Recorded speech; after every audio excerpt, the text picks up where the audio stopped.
What makes a hero? Is it superpowers? A cape?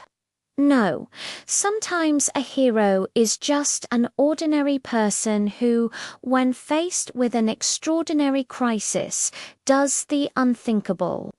This is the story of one such person, a woman who looked at a wall of fire and saw not an obstacle, but an assignment. It started like any other day. The sun was shining, birds were singing, and the city hummed with its usual rhythm.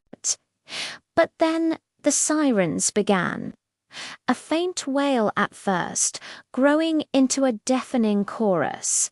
Smoke billowed on the horizon, a dark plume against the blue sky. A massive fire had broken out in a high-rise downtown, trapping dozens of people inside. Panic spread through the streets as onlookers watched in horror. The heat was so intense you could feel it from a block away.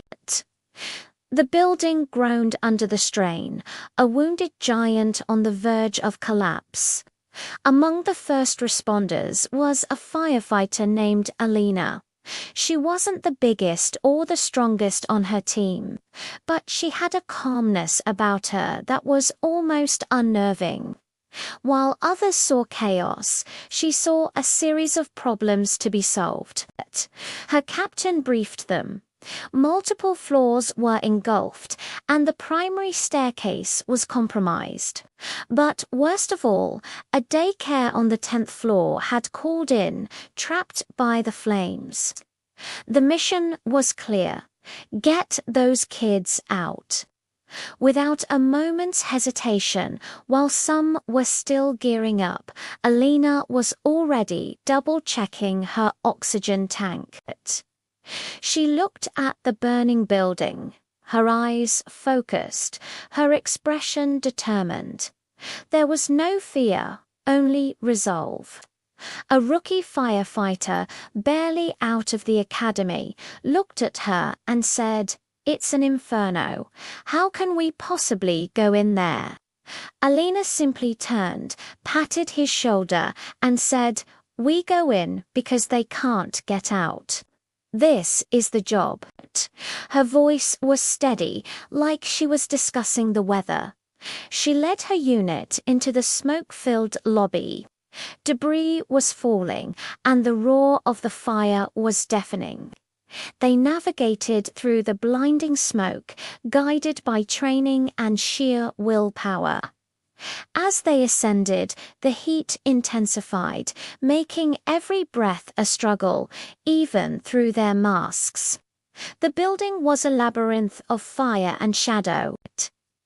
They reached the 10th floor, a scene straight out of a nightmare.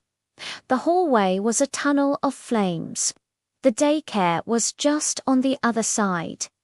This was the moment of truth, the point where instinct screams to turn back. But Alina didn't even flinch. She assessed the situation, pointed to a weak spot in the flames, and gave the order to push through. It was a calculated risk, a life-or-death gamble. It was as if she was walking into a routine training exercise, not a raging inferno. She walked into the fire like it was her assignment, and in that moment, she wasn't just a firefighter. She was a beacon of hope for every soul trapped inside. Her team followed her lead, their fear eclipsed by her courage. They breached the wall, found the children and their terrified caregivers, and began the perilous journey back down.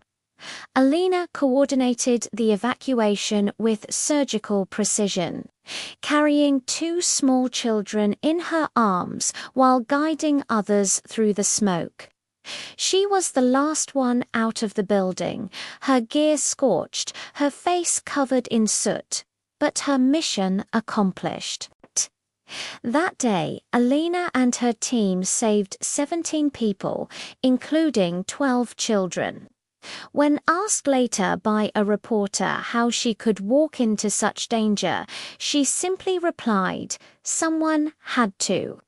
It was my turn to take the lead." Her story isn't about the absence of fear. It's about acting in spite of it. It's a powerful reminder that true courage isn't about being fearless. It's about seeing what needs to be done and doing it, no matter the cost. She saw her duty, her assignment, and she walked straight through fire to complete it. Thank you for watching. If you are inspired by this story of incredible bravery, please hit that like button and subscribe for more content that celebrates the best of humanity. Stay safe, and we'll see you in the next one.